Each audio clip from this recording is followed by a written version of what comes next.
안녕하세요. 오늘 우리는 기록되지 않는 북한의 어둠 속 학교를 따라갑니다. 이곳에서는 이름이 지워지고 감정이 삭제되고 단 10명 중 1명만 살아남아 도구가 됩니다. 만약 이 이야기가 끝까지 궁금하다면 지금 영상에서 함께 끝까지 확인해 주세요. 시작하기 전에 구독과 좋아요는 영상 제작에 정말 큰 힘이 됩니다. 북한 내부의 현실과 숨겨진 구조를 더 깊게 알고 싶다면 지금 한번 눌러주시면 감사하겠습니다. 북한 서부 산악지대, 지도에도 행정부에도 군부 문서에도 존재하지 않는 점 하나, 눈에 보이지 않지만 엄연히 있고 평양보다 차갑고 전선보다 잔혹한 비밀 양성소가 있다. 그곳에 들어가는 순간 사람은 이름을 잃는다. 가문, 출신 성분, 부모, 고향 모두 삭제된다. 남는 것은 단 하나, 임무다. 17살의 나는 그 문을 처음 통과하던 날을 아직도 잊지 못한다. 날짜도 계절도 바람의 냄새도 남아있다. 하지만 한 가지만 더 또렷하다. 그곳에서 살아남지 못하면 기록조차 남지 않는다는 사실. 입구는 평범한 군부대와 다르지 않았다. 담장은 낮았고 철조망은 얇았으며 경비병도 딱 2명뿐이었다. 누구라도 이렇게 말할 것이다. 이곳이 정말 공작원을 만든다는 곳이 맞나? 그러나 그 철문을 지나면 세계는 뒤집힌다. 첫날 우리는 모두 눈을 가린 채 지하터널을 걸어야 했다. 몇 분인지 몇 시간인지 알 수 없는 어둠 속 우리는 짐승처럼 서로를 더듬으며 앞으로 밀렸다. 단 하나의 규칙 넘어져도 남을 돕지 않는다. 일어나지 못한 사람은 그대로 남겨졌다. 터널 끝에서 안대를 벗겼을 때 우린 더 이상 학생이 아니었다. 우린 후보생이었다.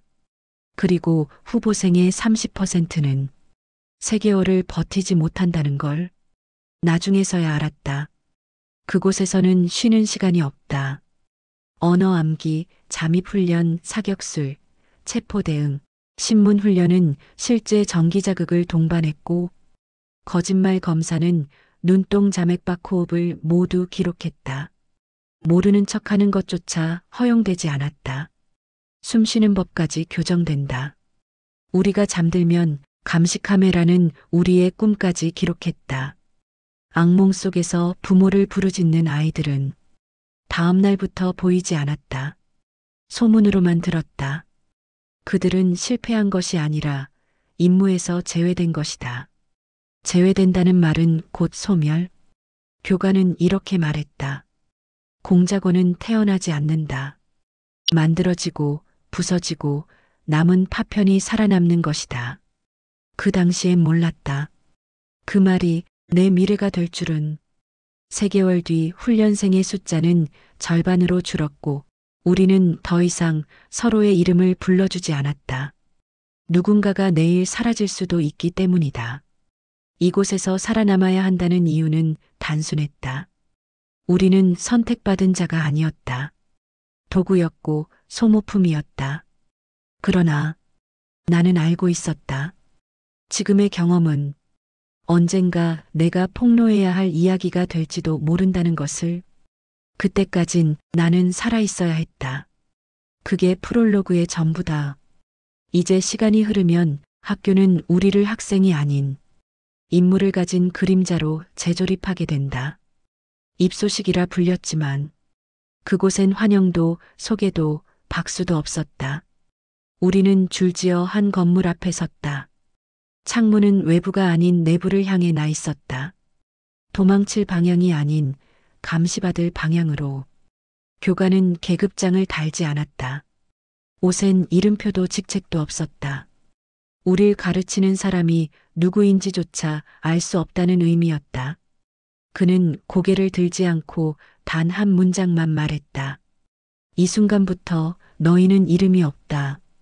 누군가가 작게 숨을 삼켰다. 목이 마르지도 않았는데 침이 넘어가는 소리, 그 소리조차 너무 크게 느껴졌다. 우리는 각자 책상 앞에 앉았다. 책상 위에는 종이 한 장과 스탬프 하나. 종이에는 이렇게 적혀 있었다. 이름 삭제, 번호 지정, 임무 분류 후보생 시등급. 나는 번호 C-742로 분류되었다. 740이라는 숫자는 단지 순서가 아니었다. 그건 생존 순서였다. 앞 번호는 이미 사라진 자들의 흔적, 뒤 번호는 아직 올 신입의 자리. 종이에 도장을 찍는 순간 손이 잠시 멈췄다. 이름을 지운다는 건 과거 전체를 지우는 것이기 때문이다. 내가 스탬프를 눌러 종이에 찍히는 순간 종이 위에 빨간 잉크가 번졌다. 그 잉크가 번지는 모습이 마치 사람 한 명의 존재가 희미해지는 것 같았다. 첫 과제 스스로를 부정하라. 우리에겐 첫 명령이 내려졌다.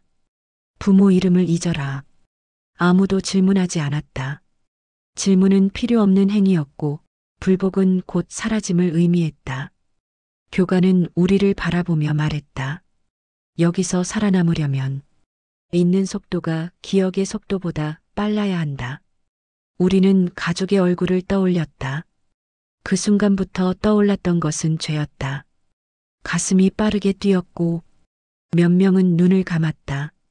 나는 그날 어머니가 나를 부르던 목소리가 귀에서 멀어져 가는 걸 느꼈다.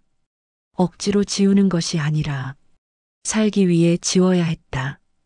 감정 제거 훈련 웃는 법과 우는 법을 잊어라. 다음 훈련실은 더 차가웠다. 벽은 회색, 바닥은 돌, 천장은 낮아 숨이 눌리는 느낌이었다. 우리 앞에 거울이 하나씩 놓였다. 그리고 명령. 웃어라. 누군가 억지로 입꼬리를 올렸다. 하지만 미소는 어색했고 교관은 곧바로 그의 얼굴을 잡아 올렸다. 감정이 보인다. 감정은 공작에서 가장 빨리 죽는다. 그는 다시 말했다. 이번엔 울어라. 눈물이 없는 울음은 목과 입만 떨리는 껍데기였다. 교관은 만족한 듯 고개를 끄덕였다. 감정은 표현이 아니라 임무를 위한 연기로 바뀌어야 했다. 이때부터 우리는 기쁨, 분노, 슬픔을 겉으로만 재현할 줄 아는 인간이 되기 시작했다. 동기들 친구가 아닌 경쟁자. 쉬는 시간은 5분. 그러나 아무도 말을 하지 않았다. 말을 건다는 것 자체가 위험했다. 그날 밤 내 옆 침상에 누운 훈련생 C-731이 작게 속삭였다. 우리 중 몇 명이나 졸업할까? 나는 대답하지 않았다. 대답하는 순간 동맹이 아니라 약점이 생긴다. 다음 날 731번은 사라졌다. 아무 흔적도 없었다. 그의 침대는 정리되지 않았고 이불은 그대로였다. 마치 존재하지 않았던 것처럼. 그제서야 나는 확신했다. 여긴 학교가 아니라 선별소에 가깝다. 살아남는 자는 공작원이 되고 실패한 자는 기록에서 지워진다. 입소한 지 18일째 되는 날 우리는 처음으로 학교 밖으로 나갔다. 외출은 허가가 아니라 시험이었다. 훈련생을 밖으로 내보내는 이유는 하나. 거짓말이 피부에 배었는지 확인하기 위해. 훈련 목표는 단순했다. 평범한 시골 마을에 들어가 주민과 자연스럽게 5분 이상 대화한 뒤 의심 없이 빠져나오는 것. 단 5분. 하지만 표정, 말투, 시선, 속도, 숨소리까지 완벽해야 한다. 조금이라도 어색하면 신고, 체포, 탈락. 그것이 우리 세계의 공식이었다. 우리를 인솔한 교관은 말없이 종이를 나눠줬다. 각자 다른 신분이 적혀 있었다. 직업 임시 목수, 거주지 송림시, 방문 목적 친척 상가 참석, 관계 외사촌. 나는 이 거짓을 내 본명보다 빠르게 암기했다. 이 종이를 외우지 못하면 존재가 지워지듯 머리에 새겨 넣어야 했다. 시험 시작 마을에 들어선 순간 공기는 달랐다. 마을은 고요했다. 바람에 밀려 옥수수 잎이 서로 스치는 소리, 닭 우는 소리, 멀리서 라디오가 흘리는 애국가. 그 모든 일상이 우리에겐 지뢰밭이었다. 우리는 서로 흩어졌다. 함께 다니면 티가 나고 혼자 있어야 연기가 완성되기 때문이다. 나는 천천히 걸었다. 목수처럼 보이고 싶었다. 그래서 일부러 손바닥을 천천히 비볐다.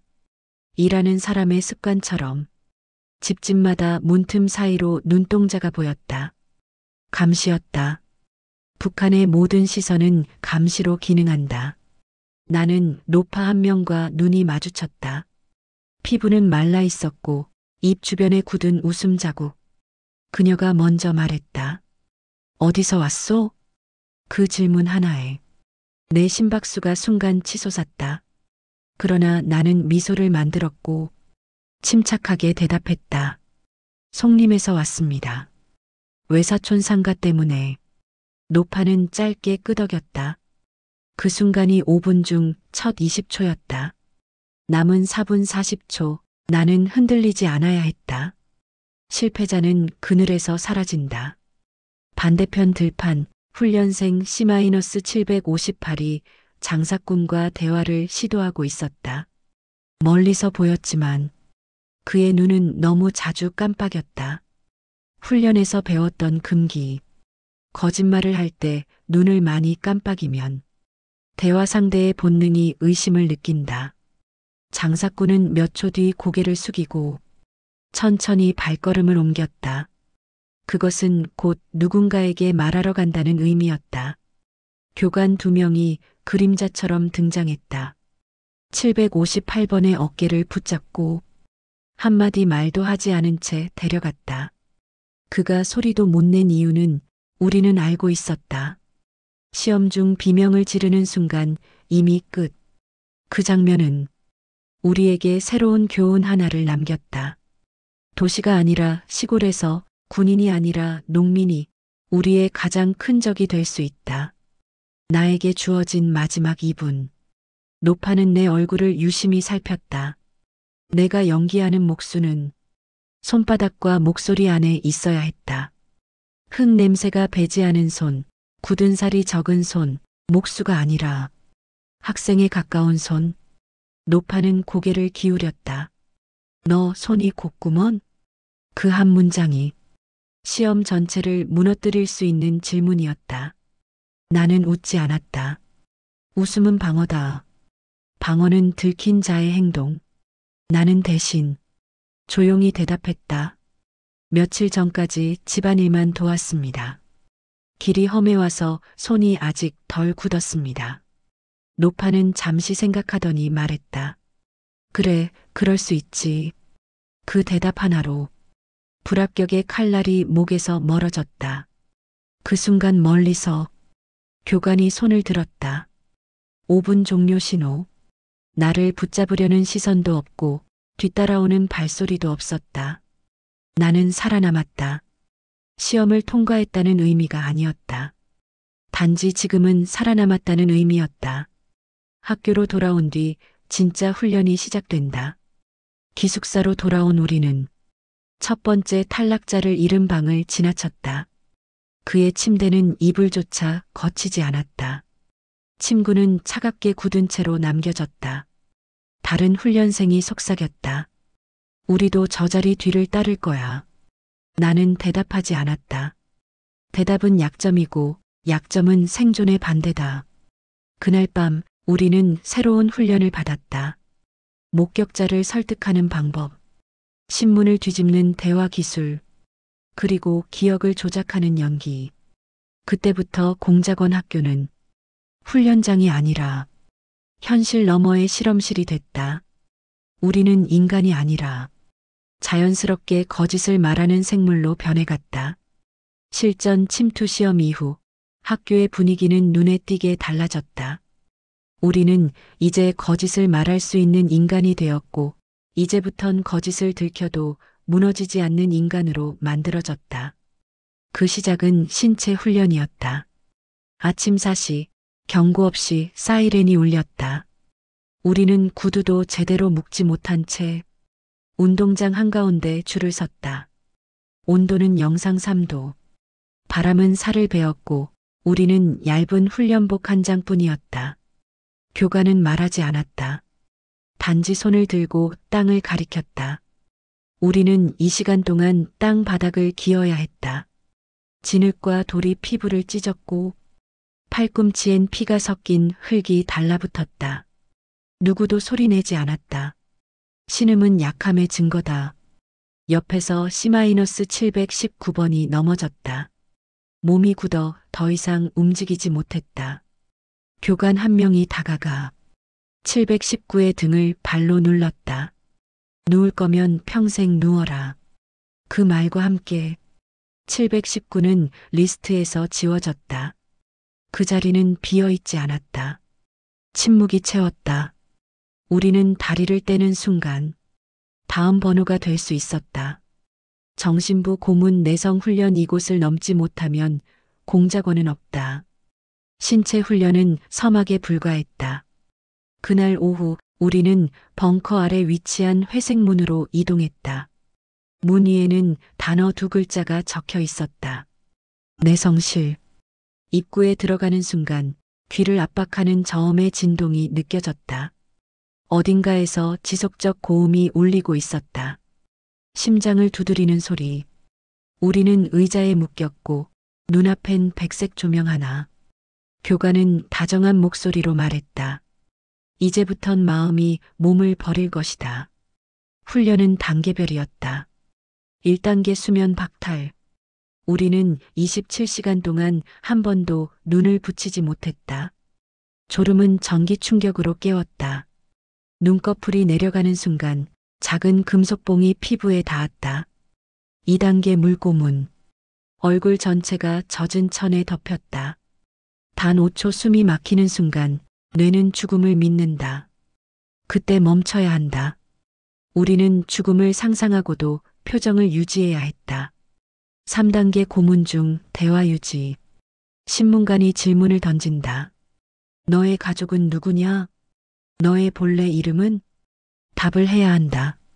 하지만 진실이 아니라 설계된 거짓으로. 물과 전기, 공포 속에서도 거짓을 일정 속도로 다듬어내야 한다. 누군가는 그 순간 무너졌다. 무너진 자는 오래 있지 않았다. 다음 날 자리엔 새 시트만 남았다. 감정 파괴 공포도, 미련도, 사랑도 여길 넘지 못한다. 내성실 밖으로 나왔을 때 우리는 모두 말이 없었다. 누군가는 그대로 복도로 쓰러졌다. 누군가는 벽을 바라본 채 멍하니 숨만 쉬었다. 감정 표현 훈련은 이제 연기가 아닌 삭제 단계로 넘어갔다. 훈련은 다음과 같았다. 공포를 느끼면 웃어라. 죄책감을 느끼면 고개를 들고 눈을 마주쳐라. 눈물이 맺히면 대답하지 말고 호흡만 유지해라. 교관은 말했다. 감정은 사치다. 공작원은 살아남는 기계여야 한다. 그 말은 너무 잔인했지만 우리는 받아들였다. 거부할 선택지는 없었다. 민성의 변화나는 더 이상 학생이 아니라 도구였다. 나도 어느 순간 내 목소리가 변한 걸 깨달았다. 나는 더 낮고 차갑고 마치 나를 밖에서 듣는 듯한 톤으로 말하고 있었다. 훈련이 끝난 밤 기숙사 침대에서 나는 숨소리만 들었다. 이불 속 가슴에 손을 올려봤다. 뛰고는 있었지만 심장이 나를 위해 뛰는 건 아니라는 기분. 마치 임무를 위해 뛰는 엔진 같았다. 그날 4명이 사라졌고 다음 날도 3명이 사라졌다. 우리는 날마다 조금씩 사람을 잃고 조금씩 사람이 아닌 쪽으로 움직였다. 내성실을 통과한 뒤 9일째 되는 날 학교 전체가 갑자기 정전됐다. 복도는 암흑 같았고 몇 초 뒤 붉은 비상등만 켜졌다. 빛 하나가 굴절되어 기숙사 바닥을 핏빛처럼 물들였다. 우리는 직감했다. 이제부터는 진짜가 시작된다는 걸. 스피커가 울렸다. 기계음 없는 맨 목소리였다. 후보생 전원 무기고 앞으로 누구도 말하지 않았다. 눈빛조차 교환하지 않았다. 목숨을 걸어야 하는 시간이 왔다는 걸 모두 알고 있었다. 무기 지급 처음으로 실탄이 손에 들어왔다. 무기고 문은 두 겹이었다. 첫 문이 열릴 때 차가운 금속 냄새와 기름 냄새가 섞여 들이쳤다. 두 번째 문이 열리자 오랫동안 닦인 총열과 탄약통의 반짝임이 한 명씩 우리 눈을 때렸다. 교관은 장전된 7.62권 총을 테이블에 올려놓고 말했다. 이제부터는 훈련생이 아니라 위장 공작원 후보다.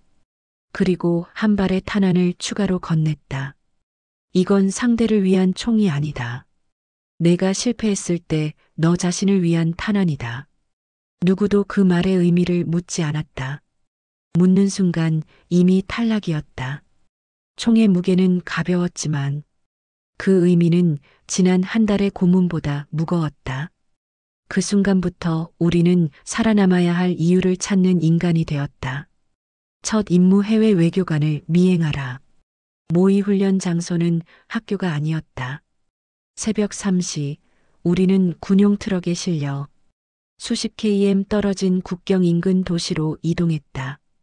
실제 외교단 차량이 도착하는 시간, 실제 경호원이 주변을 감시하는 상황, 실제 민간인과 뒤섞이는 도시 골목.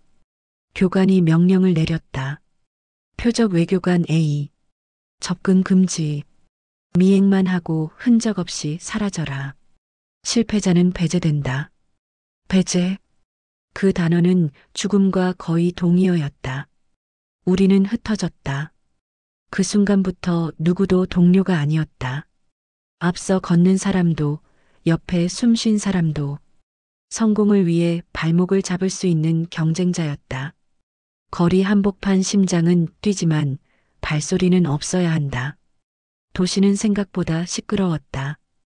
기관지 마른 기침 소리, 기름 없는 자전거 체인 소리, 술 취한 남자의 웃음.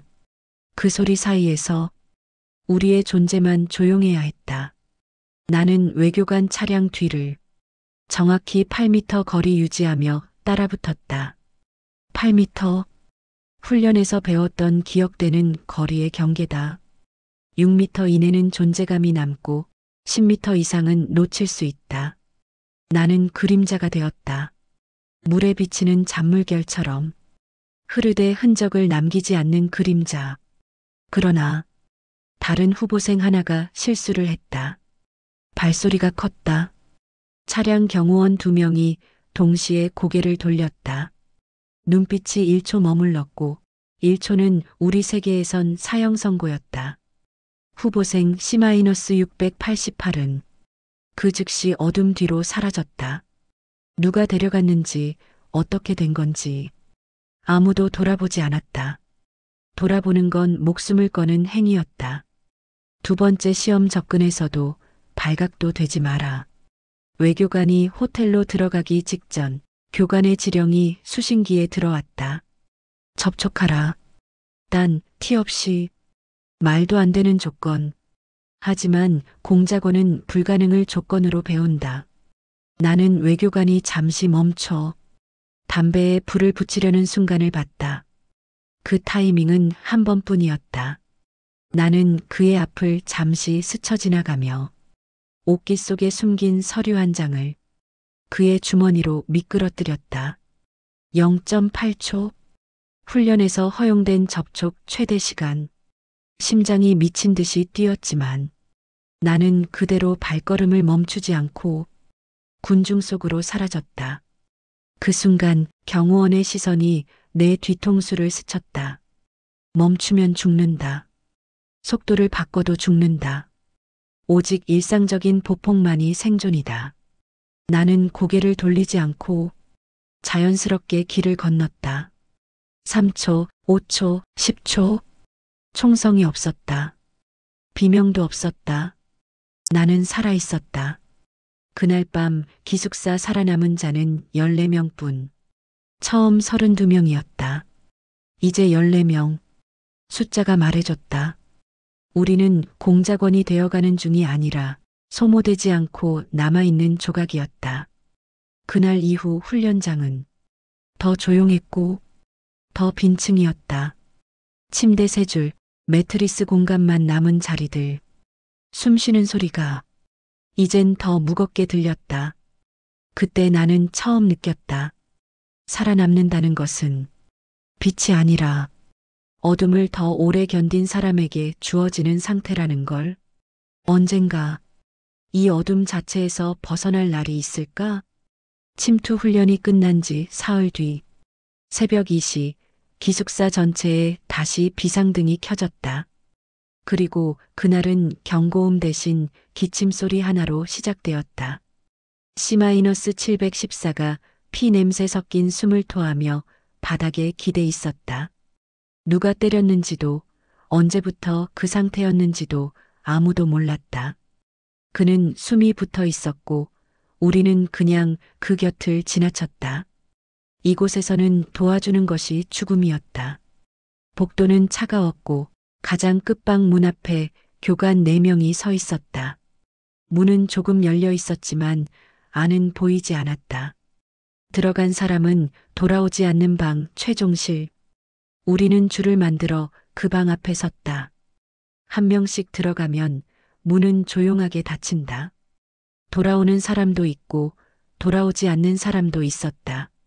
순서는 번호로 불렸다. C-742. 내 번호가 호명되었다. 문턱을 넘는 순간 심장이 아닌 안에 남아있는 공포 잔량이 뛰기 시작했다. 최종실 동료 사망을 눈으로 확인하라. 방 안은 사무실처럼 깔끔했다. 의자 1개, 테이블 하나, 조명 하나. 그 옆엔 커튼이 쳐진 침상 2줄. 교관이 말했다. 공작원은 죽음을 두려워해서는 안 된다. 죽음은 임무의 일부다. 그리고 커튼을 잡아당겼다. C-688. 도시 침투에서 실수했던 아이. 내 옆 침대에서 매일 숨소리를 들었던 녀석. 눈은 감겨 있었지만 몸은 부자연스럽게 접혀 있었다. 총상은 없었고 타격 흔적도 없었다. 얼굴만 고요했다. 교관이 명령했다. 보고하라. 그는 어떻게 죽었나? 정답은 없다. 그러나 틀리면 죽는다. 나는 숨을 한번 들이켰다. 자백 이후 제거된 것으로 보입니다. 흔적 없이, 소리 없이, 내부 규율 준수 방식으로. 교관의 눈이 흔들리지 않았다. 한치의 표정도 없이 고개를 끄덕였다. 합격. 그 말 한마디가 곧 생존이었다. 충성 서약 이제부터 너희는 복귀가 없다. 생존자 14명 중 8명이 최종실을 통과했다. 우리는 다시 줄을 섰다. 테이블 위에는 검은 봉투가 놓여 있었다. 봉투 하나에 서약서 1장, 그리고 서약서 아래엔 작은 종이. 종이에는 각자의 실제 가족 정보가 적혀 있었다. 주소, 이름, 생년, 직장. 그걸 보는 순간 서약의 본질을 알았다. 이제 우리는 돌아갈 수 없다. 돌아가려는 순간 가족이 먼저 사라진다. 교관은 종이를 테이블에 두고 마지막 문장을 읽어주었다. 우리는 조직의 요구에 따라 기억을 버리고 감정을 버리고 생존과 임무만을 보존한다. 서약서에 손을 올리는 순간 손가락이 떨렸다. 두려움이 아니라 이 선택 이후 내가 인간으로 남을 수 있느냐는 의문 때문이었다. 그러나 도장은 찍혔다. 내 손으로. 이름 대신 번호로, 민성이 아닌 C-742로. 그 순간 나는 확실히 알았다.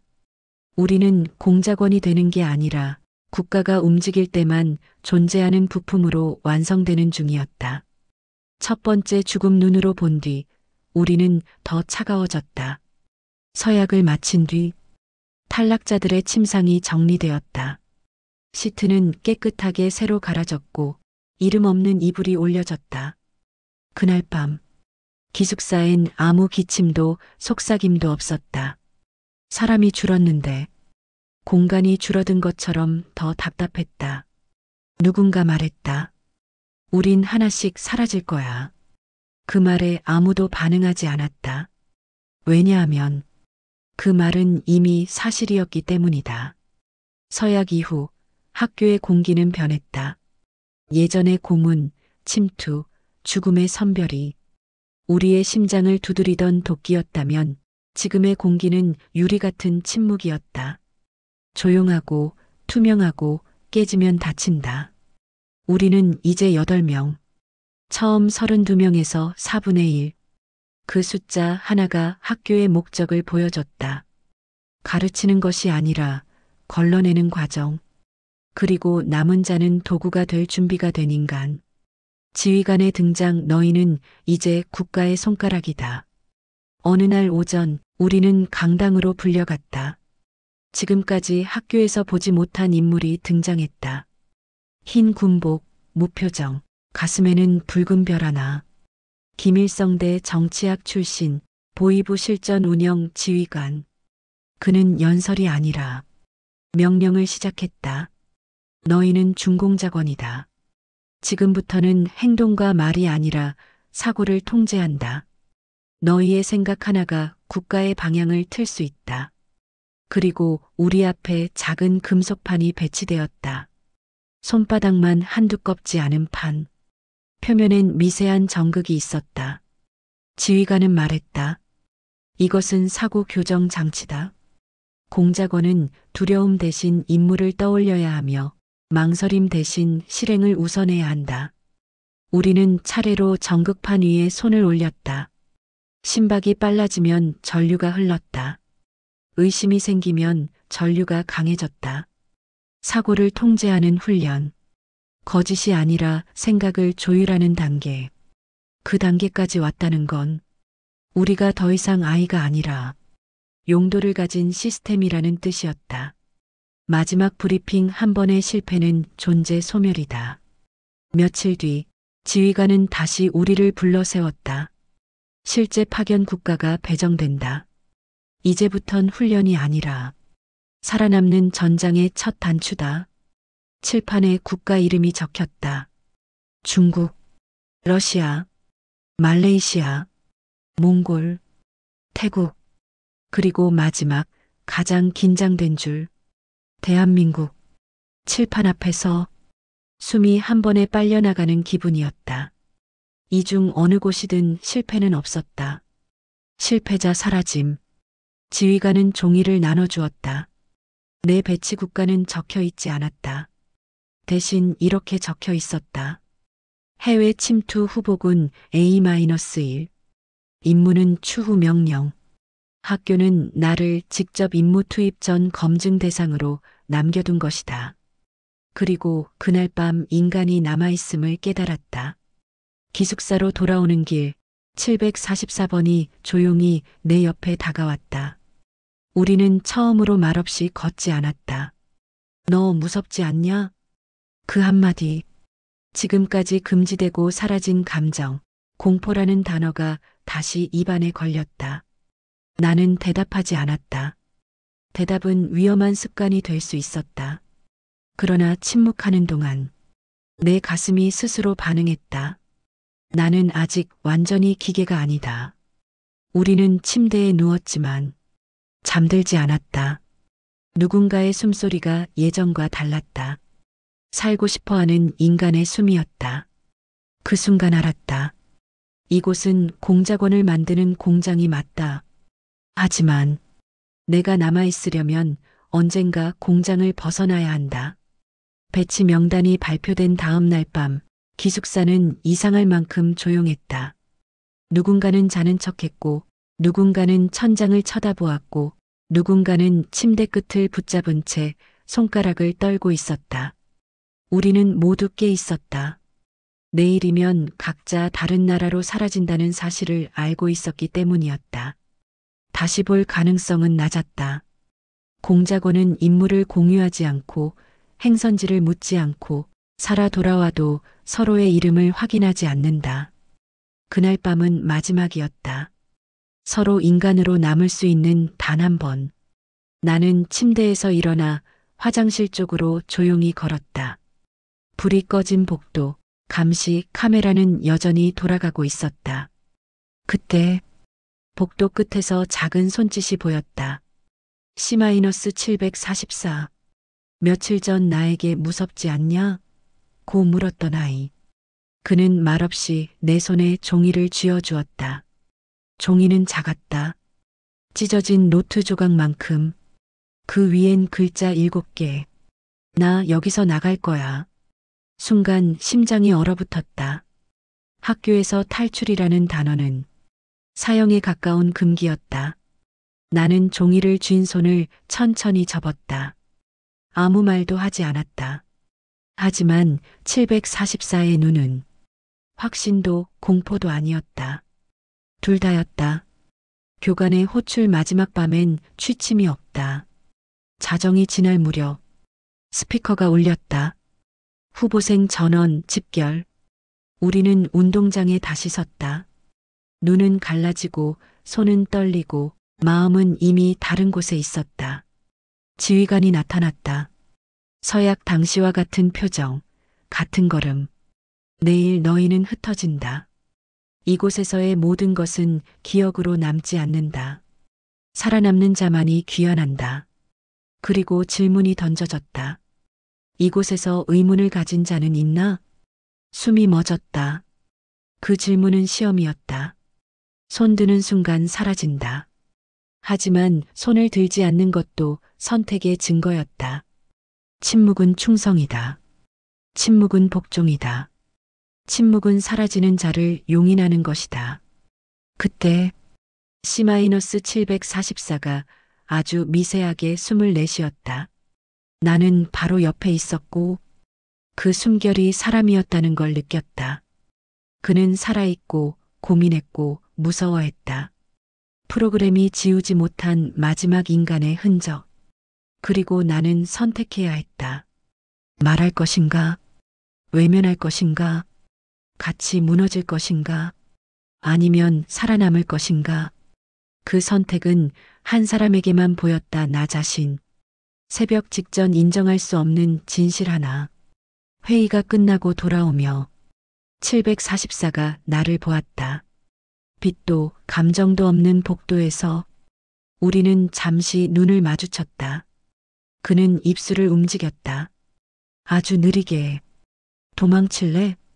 그 질문은 내 온몸을 흔들었다. 학교는 우리에게 감정 공포 연결을 지웠지만 그 질문 하나는 내가 사라졌다고 믿었던 것을 깨웠다.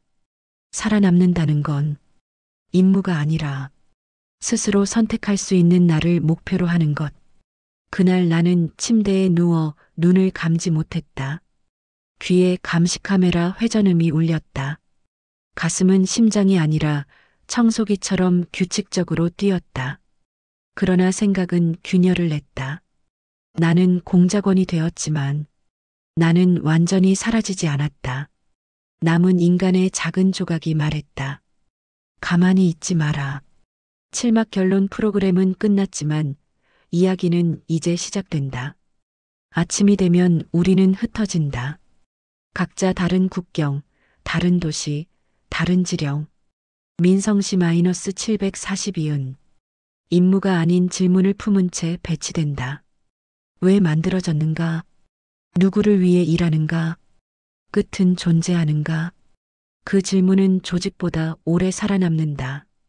그리고 언젠가 그는 그 질문을 세상 밖으로 꺼낼 날을 맞이한다.